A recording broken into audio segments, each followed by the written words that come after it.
Hey everyone, new set, Divine Set 4 comes out this week, and as always, we're going to look at all the new decks that are coming out, and I'll give you a deck that has topped in Japan.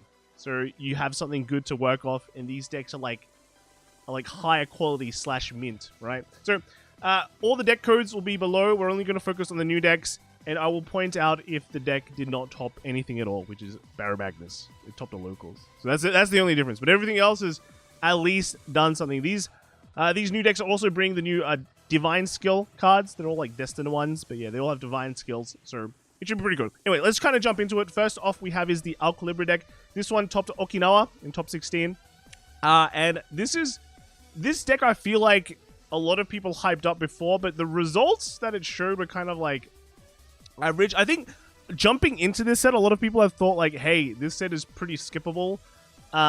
Because it's just like, there's not that many decks that are just game-breaking, but there's still a lot of decks that are relatively competitive, and I think, like, if you are looking for a deck that is not Shojodoji, right, if you're a competitive player and going, man, I'm looking for a strong deck, but I don't like playing Shojodoji, then at least some of these decks will help you out. Alra maybe is one of them, but one of the annoying things that happens is that it's wholly reliant on shell hoop, right?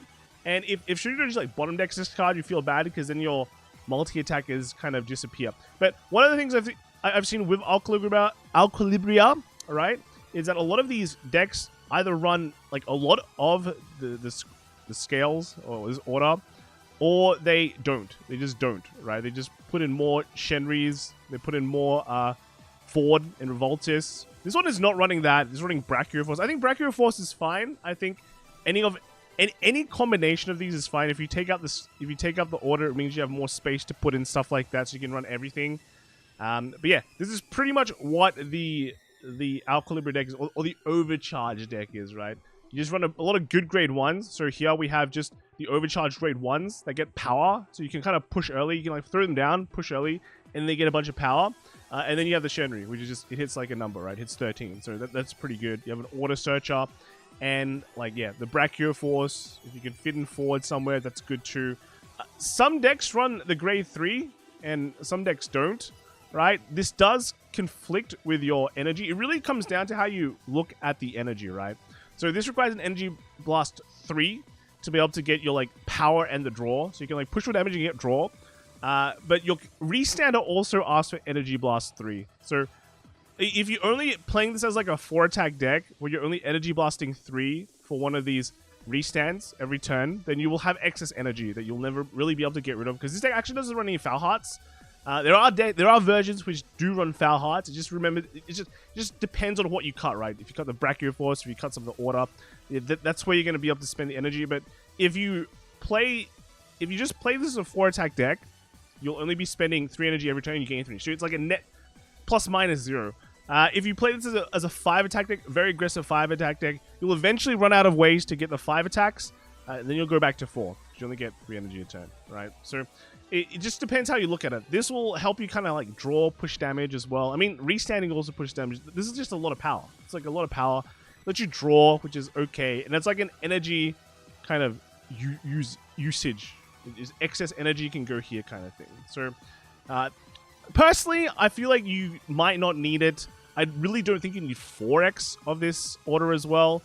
They are on like 4+1, because this is the Order Searcher. I think you can probably cut this down to lower, right? If you want to run more 1s or just run other stuff, I think that's fine too. And like other flex slots, yeah, if you don't like the Brachio Force, run the Ford, run the Foul Hearts, right? Things like that. So overall, pretty good. This deck did top, so it is what it is. Yeah. Next up is Magnus. This deck did not top any major event. This is the only deck that didn't top any major event, so this is like a locals, one that topped the locals.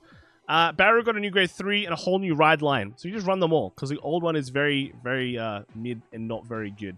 The new Magnus goes up to 20, right? You're always going to pretty much hit 10, right? You get a draw card, you get a crit, and the 15 or more is pretty much similar to the old Barrow, except you have to choose now, so you fail if you face against a resist, which is bad.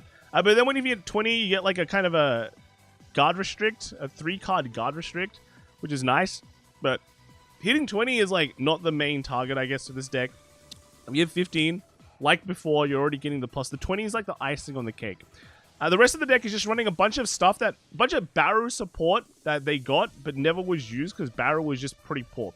All your old cards are still there. You got your Swirlers, you have your Amandine, you have your Pony, all right? Engravers are still a great countercharge.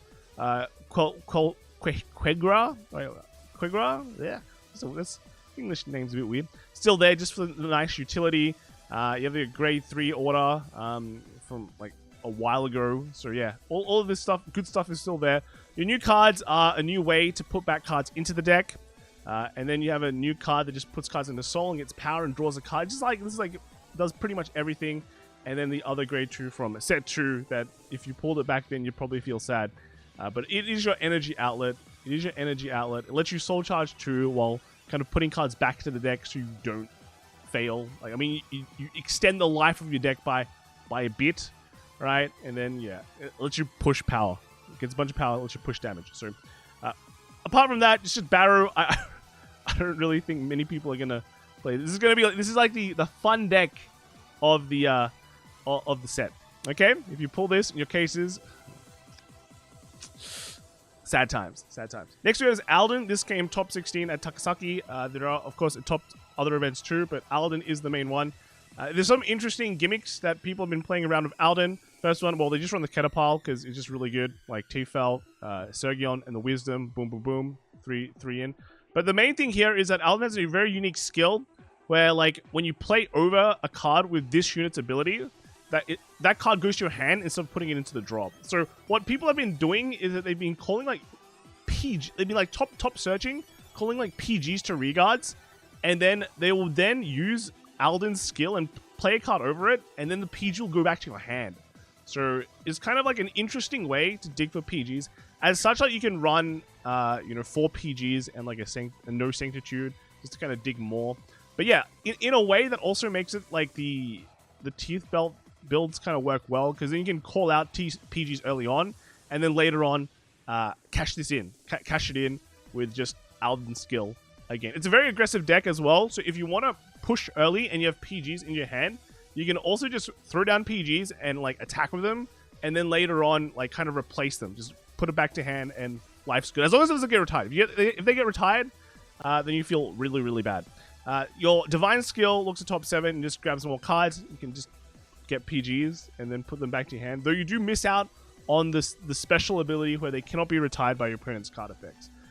But until the end of your opponent's next turn, right? But against things like Shojodoji, they don't really retire, which is so kind of useless, right? Again, it's a very aggressive deck. It's an aggressive Keta deck, right? If you want to play Keta, this is another avenue to go with. I'm pretty sure Luard is maybe not as strong as it was before, so people have been fishing around for that Keta, right?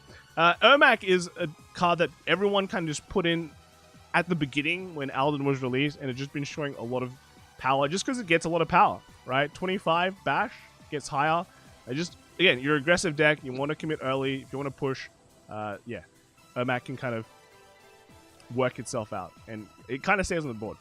And then, yeah, the Dual Night Girl, very, very, very nice looking, but lets you enable those 5 attacks.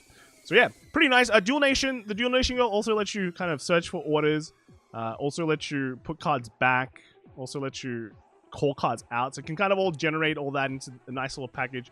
We just rush early. You can even call out PGs early to hit like 10+6, and then kind of cash that in later by just playing over the PG. Okay, cool. Next we have is the Levy Drass. This came 9th place in Singapore. They did top 16, so it made it top. Right, it came top. So, funny enough, like Levy Drass, I feel like everyone was going to skip Levy Drass, but then Emporio came out, and that card is really, really strong, so everyone is going to be searching for 4x of these Levy Drass cards. Levy Drass, like, right now plays, I guess, relatively slow. You're pretty restricted on what you can put on the board in terms of your Infinity Eye markers. You have to put 1 on your side and 1 on your opponent's side. There's something like put 3 on your opponent's side or put 3 on your side kind of thing. So yeah, you have to... It plays in a very scaly way, right? What is interesting about this deck is that they were running 4x of Morpho, and this one allows you to get Blitz orders. And this is pretty cool because it lets you get out your Seed, right? Your Seed Machine Gun. And then this is pretty good against Shojodoji, right? Or any single multi-attack deck. And then it lets you kind of recycle that as well. Of course, this is pretty counterblast heavy. This is pretty Pretty counterblast heavy, but you know the whole deck is pretty counterblast heavy. You really have to know what you're doing, what counterblast is going where, and I mean they're playing 4 counter charges as well because you just you just need the counter charge right now with this deck. You're spending 1 CB on Levy Draz, you're spending 1 CB on Hooli just to call stuff, and then you're spending like a CB likely on Foxil as well just to create another attack. So you can make like 5 attacks with this, but again, pretty CB heavy. You have to really know what CB you're using and how to manage that, and you got your counter charges. Even with the counter charges, it might not be enough. You play Mythiarch Habitat just to search out your key pieces. Running 4 here. This, I guess, playing this also lets you call out cards early, and then just lets you rush with them as well, and then searches for key pieces. I think we haven't said anything about the Anagaster, but this guy is your other multi-attacker. So with this, with only this, right, this will give you 4 attacks without a CB, and then with a CB, you can then use the Foxil to make your 5th attack. So that's kind of how you probably want to look at, right? But yeah, that is Levy Draz.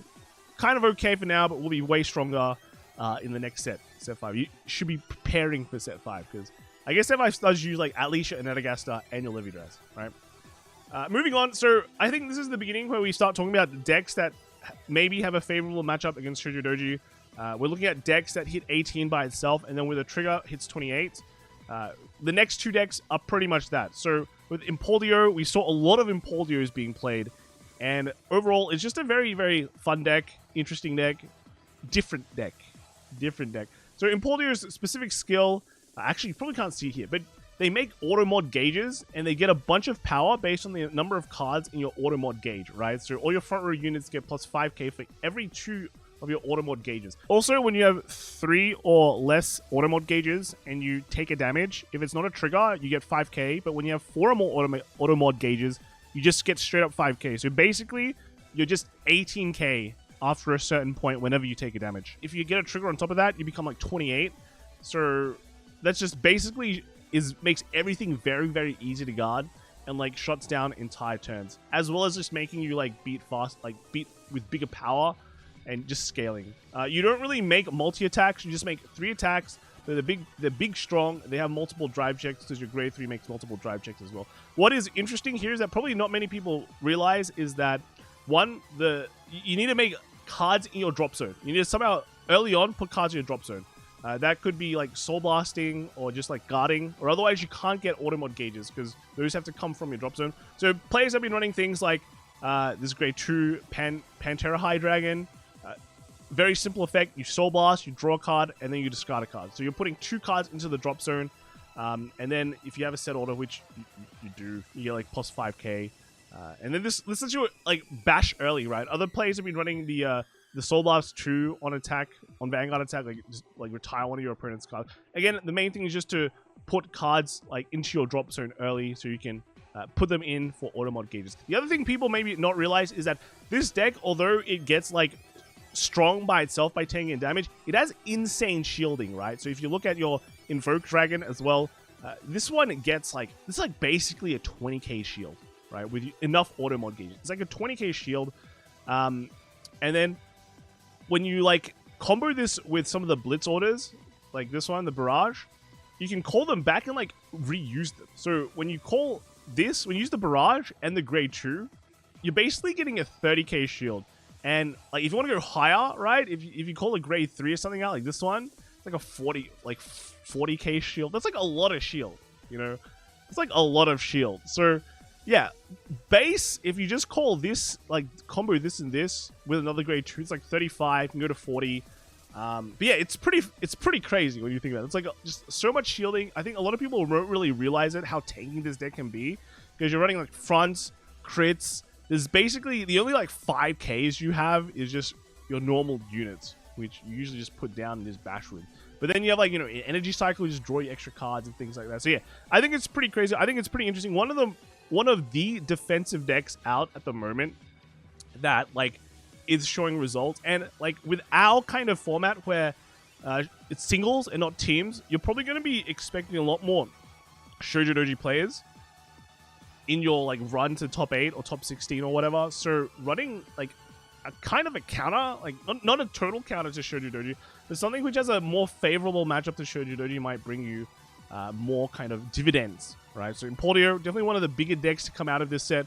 The other one that a lot of people really haven't been talking much of is Leishafel. Leishafel is in a similar boat where that your Vanguard becomes 18k, and I mean, I don't think you compress as much, but you do become just a base 18k. The thing is here, you run the Willista ride line. Leishafel does require a certain amount of cards in your soul, but the Willista ride line searches out the order, which goes into your soul anyway. So that kind of builds it by itself, and then her own effect sucks in 2 cards into soul. So you're going to hit the divine skill target pretty easily. Once you hit the divine skill, you're just 18k, like full on. Your MLB, basically, two crit swinger. And then for the divine skill, you also get to restand. So you get that extra attack there. It'll become a 5 attack deck, but naturally by itself, this deck is a 4 attack deck, just with the Albelina. So this will require you to have like nothing else on your other Regard front row.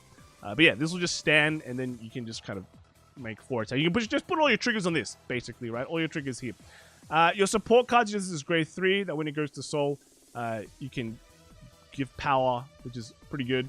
And then you get to draw a card when it's placed. And then your other one is a countercharger too. So these are the 2 main supports. The other cards that are just kind of generics, everything else is a generic, right? Everything else in this deck is, because there's just so many good generics in this deck. So Yuika, we all know, the Energy Cycler, the normal Cycler is all Velshavan, right? Is also this multi-faceted card. And then the new kind of generic that everyone's running is like Valafia. So it's a soul charge, which is pretty good. You get soul, and then it draws a card, and it gets a bunch of power. So that's pretty nice. Pretty nice. So that's pretty much all the new decks so far. I do think out of everything here, the main decks that we'll be seeing out of set 4 is going to be Impio for sure, because everyone loves the aesthetic, everyone loves the deck. It just feels very fresh. I feel like Leishafel will definitely see some like unexpected support too. It's just relatively tanky for what it can do. It's like 18k base in the current format, and we'll just like people who just don't like playing Shojodoji will kind of flock to this, right? And the last one will probably be Alden, actually. Alden, like, for the aggressive Keta plays out there, we just like to slam a board and just attack. Alden could be the way, right? Could be the way. Otherwise, I feel like, the top decks are still Shojodoji, but, just play faster. Anyway, that is that is all the decks so far. Again, all the decks are in the comments below. This Impio came first, by the way, in Takasaki, and then Leishafel came top 16 in Kyoto. So yeah, again, those decks did show results. Let me know in the comments what you think, and I'll see you all next time. All right, bye.